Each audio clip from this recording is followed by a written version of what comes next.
আসসালামু আলাইকুম প্রিয় বন্ধুগণ। শখের বশে একটি খামার করেছিলাম, গরুর খামার। তো সেই খামারে আমার একটি গরুর বাচ্চা জন্ম নিয়েছে। তো সেটার বয়স প্রায় 2 বছর হতে চলুন গরুটি দেখি।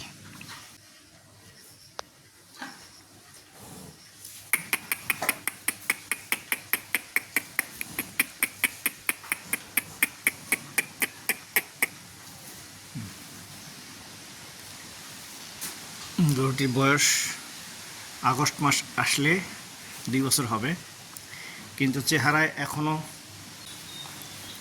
একটি বাছুর বাছুর ভাব দেখা যায়।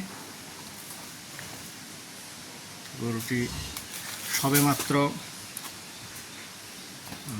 গ্রোথ শুরু হয়েছে, কিন্তু বাস্তব কারণে গরুটি আর রাখা সম্ভব হচ্ছে না। কারণ আমার লোকবলের স্বল্পতা, নোংরা অবস্থায় আছে, দেখাশোনার কেউ নেই। বিষয়টি বুঝবেন যারা খামার সম্পর্কে অভিজ্ঞতা আছে। তো সঙ্গত কারণে আর গরুটি আমার পক্ষে রাখা সম্ভব হচ্ছে না। এটা আমার খুব কষ্ট লাগতেছে। মনোকষ্টের কারণ, একটা সুন্দর একটা বাচ্চা আমার খামারে জন্ম নিয়েছিল, কিন্তু সব কিছুর মায়া ত্যাগ করে আমাকে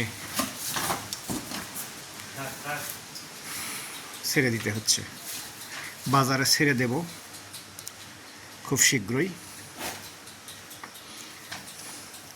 অনেক স্বপ্ন নিয়ে খামারটি করেছিলাম। পরিশ্রমী লোক, সৎ লোক বা লোকবলের স্বল্পতার কারণে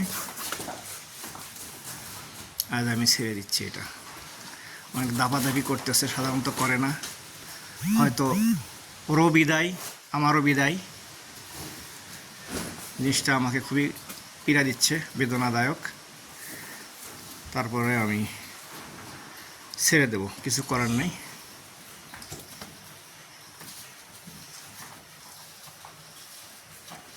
থাক থাক থাক থাক থাক, যেখানে যাস ভালো থাকিস। দোয়া রইল, ভালোবাসা রইল। বিষয়টি অনেক বেদনাদায়ক,